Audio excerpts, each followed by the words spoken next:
Good morning, student. Our next chapter is sound. First question is how sound is produced. See the following activity. Strike a temple bell to make a ring. Touch the bell when it ring. You will feel vibration, isn't it? जब भी आप bell को ring करोगे और उसको touch करोगे तो वो वाइब्रेशन उसमें फील होगा. ऐसे ही अगर आप ये 3-4 एक्टिविटी और करेंगे तो आपको वाइब्रेशन फील होगा. जैसे stretch a rubber band across a pencil box, push two pencil below the rubber band. If you pluck the stretch rubber band with your finger you will hear a sound.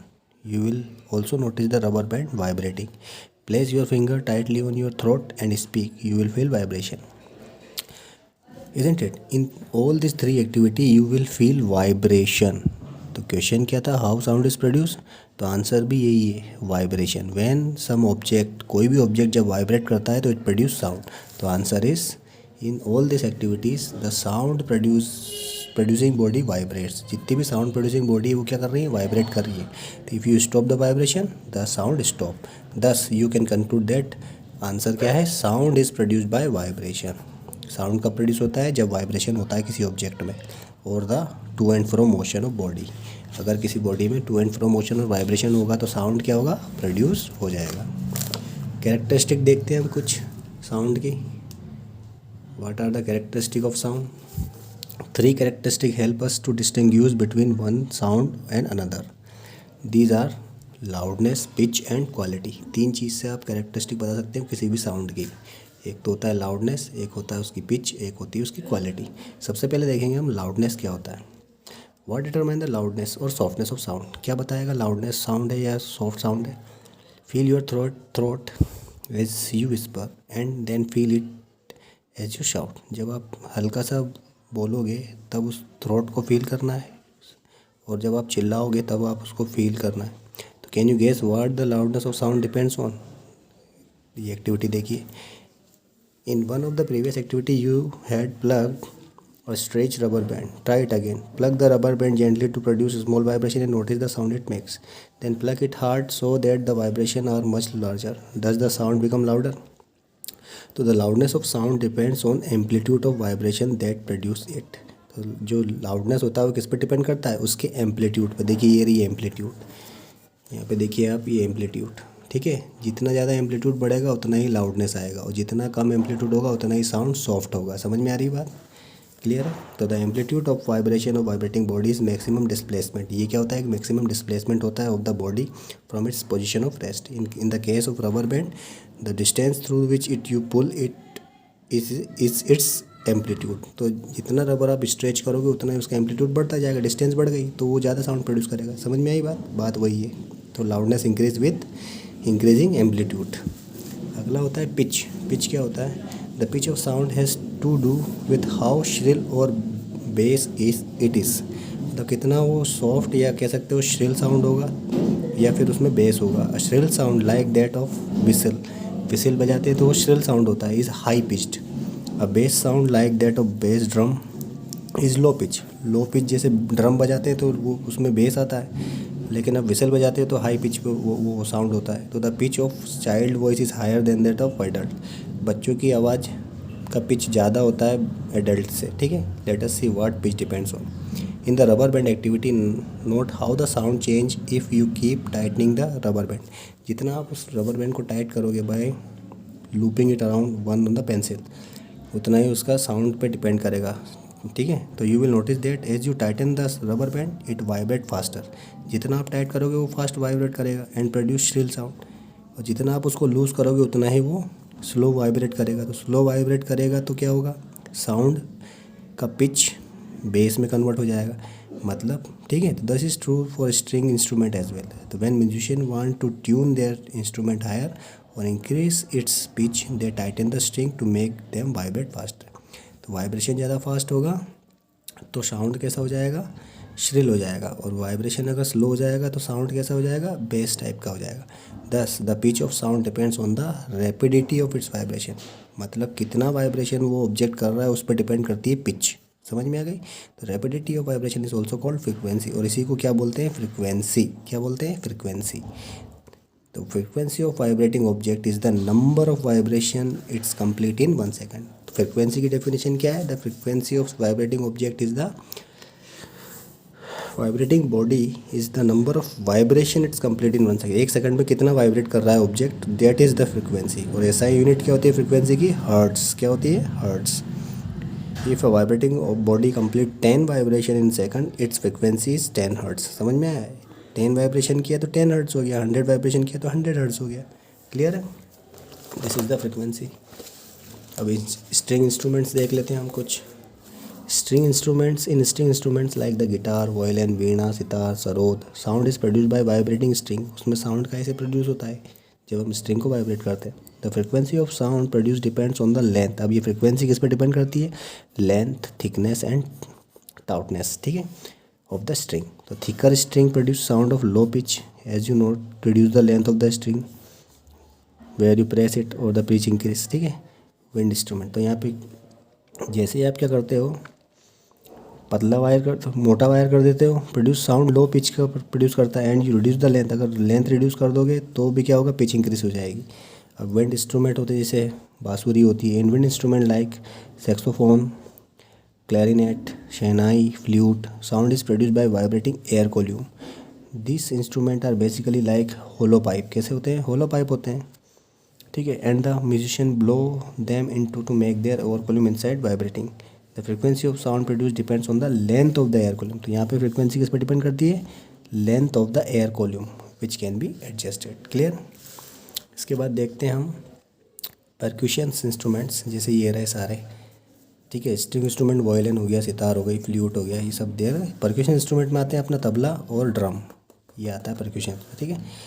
Percussion instrument like tabla, mridangam, drum, bongos generally have membrane stretch. इस पर देखो ये membrane stretch हो रही है, इस पर हम जब जैसे टच करते हैं, स्ट्राइक करते हैं तो वाइब्रेशन होने लगता है। Membrane stretch or cylindrical body of metal, wood or clay. The tautness of the membrane and its area determine the pitch of sound. तो यहाँ पे एरिया प्लस उसकी टाइटनेस डिपेंड करती है साउंड पिच ना। तो smaller area and tauter membrane produce shrill sound. Small area हो जाएगा और टाउटर मेम्ब्रेन होगी तो श्रिल साउंड आएगा। क्लियर है? इसके बाद जो नेक्स्ट है क्वालिटी। साउंड की अगली खासियत होती है क्वालिटी। कैसा क्वालिटी का है? By the quality of sound we mean whether it is rich और flat. Even if a sitar or a sarod produce sound of the same frequency and amplitude, you will able to tell them apart because the quality of sound will different. Actually, when a body is vibrate, it's never produce sound or just of one frequency. When you play a particular note on a guitar, for example, the instrument does not produce one note of particular frequency. Say the basic note sound produced by the guitar is frequency F, it will be producing sound of frequency which are multiplied of F, जैसे 2F, 3F or so on. So the basic sound F produced in the loudness is called fundamental. तो जो basic sound produce होता है उसको क्या बोलते हैं? Fundamental. And the other sound mixed with it softer than the fundamental are varying loudness, these are called harmonics. तो simple basic sound जो होता है फंडामेंटल कहलाता है और बाकी के जितने भी होते हैं वो सब क्या कहलाते हैं? हार्मोनिक्स, ठीक है। फर्स्ट हार्मोनिक, सेकंड हार्मोनिक, ऐसे। When the same note is played on different instrument the basic frequency generate and the fundamental is same. Fundamental तो सेम ही है, बाकी जो फ्रीक्वेंसी के साउंड प्रोड्यूस हो रहे हैं उनको हम हार्मोनिक बोलते हैं।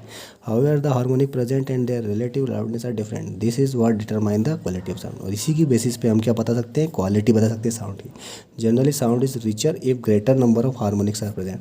अगर किसी साउंड में ज़्यादा हार्मोनिक्स होंगे तो वो साउंड कैसा हो जाएगा? रिचर हो जाएगा। क्वालिटी डिसाइड हो गई, समझ में आया? अगला टॉपिक है आपका म्यूज़िक एंड नॉइस। अब म्यूज़िक तो आप जानते ही हो क्या होता है, नॉइस क्या होता है ये भी जानते हो आप। नॉइस क्या होता है? जैसे आप क्रैकर को बर्स्ट करो, bursting of cracker is a noise, is a unpleasant to ear. जो हमारे कानों को अनप्लीजेंट हो जाए वो सब क्या कहलाता है? नॉइस कहलाता है। और जो हमको सुनने में अच्छा लगता है वो क्या कहलाता है? म्यूज़िक।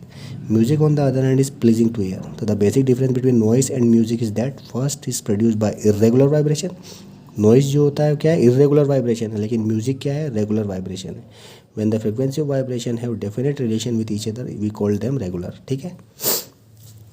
नॉइस पोल्यूशन क्या होता है? अगला देखिए। Noise pollution you know very well. Noise is not only unpleasant to ear, it can also cause stress, anxiety, sleep disturbance and permanent damage to the hearing. तो it is the loudness of sound. Noise pollution क्या है? एक तरीके से loudness of sound होता है, that is relevant in the context of noise pollution और the harmful effect of noise on human health. Even music played very loud can cause noise pollution. तो देखिए डिपेंड करता है। The loudness of sound is measured in decibel. कोई भी जो loudness होती है वो किस में मेजर की जाती है? डेसिबल्स में। ये यूनिट है भाई, ठीक है, डीबी। वेरी लाउड नॉइस की देखिए डेसिबल कितनी होती है 140 से 150 decibel.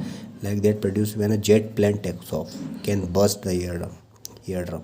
A noise level of 120 to 140 decibel not uncommon in rock concert and can hurt the ear. Even a noise level of 80-90 decibel is a factory and busy street can damage the hearing if one is exposed to it for longer hours. तो 80 to 90 भी क्या है, damage कर सकता है. तो ये noise pollution में आ जाता है. वाट वी कैन डू, अब हम क्या कर सकते हैं इसको रिड्यूस करने के लिए. Something we can do to reduce noise pollution is to avoid using loud speaker. एक तो लाउड स्पीकर अवॉइड करो during festivities and to turn down the volume of TV और music system. Some other step that can be taken as follows. कुछ step ये हैं जो हम कर सकते हैं घर पे जो रिड्यूस करें noise pollution. Industry should be located away from the residential area. Vehicle horn should be used only when necessary. Machine should be maintain in good condition to reduce industrial noise. People working in noisy industry can protect themself by using ear muffs. तो ये सब कुछ करके हम क्या कर सकते हैं, रिड्यूस कर सकते हैं ना. अगला क्वेश्चन है हमारा, हाउ साउंड ट्रेवल्स. साउंड कैसे ट्रेवल करता है. The sound produce by vibrating object is the form of energy. Sound क्या है, एक तरीके से फॉर्म ऑफ एनर्जी माना जाता है. तो the vibrating body transfer this energy to the surrounding air molecule. जो एयर मोलिक्यूल्स होते हैं उसी में वाइब्रेटिंग ऑब्जेक्ट क्या करते हैं, एनर्जी ट्रांसफ़र करते हैं. तो पार्टिकल्स वाइब्रेट करने लगते हैं आसपास के. तो ये वाइब्रेटिंग पार्टिकल्स ही क्या करते हैं, मूव करते हैं. When they start vibrating with the same frequency this molecule pass on the vibrating to the neighbouring molecule. और ये पास करते जाते हैं energy and so on. This is how sound travel. और इसी की वजह से साउंड ट्रेवल करता है in all direction from the sound producing body. ठीक है, क्लियर है. तो after travelling some distance the vibration die out due to the loss of energy. जैसे एनर्जी कम हो जाती है, जैसे ये ड्रम बजाया देखो एनर्जी सारी जगह ट्रांसफ़र हो गई. समझ में आ रहा है बात. अब जब जितनी ज़्यादा यहाँ तक एनर्जी इसकी थी तो ख़त्म हो गया, यहाँ पे साउंड यहाँ तक ही आएगा बस. तो the louder the sound the greater the amplitude of the vibration the greater is the distance travelled by them. जितना ज़्यादा लाउडर साउंड होगा उतना उसका एम्पलीट्यूड ज़्यादा होगा और उतनी दूर तक वो जाएगा. ठीक है. Sound need a medium. और साउंड को मीडियम चाहिए ट्रेवल करने के लिए. जैसे एयर में ट्रेवल करता है साउंड हमारा. ठीक है, जहाँ एयर नहीं होगी वहाँ साउंड ट्रेवल नहीं होता. जैसे मून पर आवाज़ नहीं आती, आवाज़ जाती भी नहीं. क्यों? क्योंकि वहाँ पे एयर नहीं है. तो sound travel because the vibrating body pass the vibration on to the molecule of the surrounding medium. If there were no molecule to pass the vibration on to, it would not travel. So the following activity will show how the sound cannot travel through vacuum. जैसे देखिए यहाँ पे vacuum pump है, इसके अंदर मैं बता देता हूँ डायरेक्टली. यहाँ पे ट्रांजिस्टर रखा हुआ है और ये एक बोतल है उसके अंदर रखा हुआ है. और ये वैक्यूम पंप से हमने इसमें से एयर निकाल ली. जब हम इसमें से एयर निकाल लेंगे तो इसमें से जो भी साउंड है इसको बजाएंगे तो साउंड की आवाज़ नहीं आएगी. क्लियर है. सीधी सी बात है कि वैक्यूम में साउंड ट्रेवल नहीं करता. अगला जो टॉपिक है वो है speed of sound. Speed of sound क्या है. स्पीड ऑफ साउंड देखिए डायरेक्टली मैं बता देता हूँ. स्पीड ऑफ साउंड जो होती है अलग अलग होती है अलग अलग मीडियम में. तो you have notice that you have see a flash of lightning. Light जब बिजली गिरती है तो उसकी चमक हमको बहुत जल्दी दिख जाती है ना. यू हियर द बिजली हमको चमकती हुई जल्दी दिखती है लेकिन साउंड बाद में हमको सुनाई देता है. ऐसा क्यों होता है. लाइट जल्दी दिखती है लेकिन साउंड बहुत देर से आता है. जब हम कभी रॉकेट भी फोड़ते हैं ऊपर दिवाली पे तो वो भी हमको जल्दी उसकी लाइटिंग दिखती है लेकिन साउंड बाद में आता है. ऐसा क्यों होता है. इसका कारण है कि लाइट ट्रेवल फास्ट. जैसे कितना 3 लाख यानी 3 × 10⁻6 मीटर पर सेकंड है ना. 3 lakh kilometre per second travel करती है लाइट एक सेकंड में. That you see flash among the instantaneously. Sound travel much slower. और साउंड जो है स्लो ट्रेवल करता है. So the sound thunder take time to reach you. Sound travel at the speed of 340 metre per second. देखिए दोनों में difference. 3 lakh kilometre per second और ये 340 मीटर पर सेकंड. एक सेकंड में सिर्फ 340 मीटर ही जाता है साउंड. तो सीधी सी बात है साउंड स्लो मूव करता है लाइट के कंपेयर में. ठीक है. तो ऐसे स्पीड ऑफ लाइट डिसाइड करते हैं. ठीक है. अब ये telephone, sound made by hearing animals, how we speak, how we hear, ये हम नेक्स्ट पार्ट में देखेंगे. Thank you.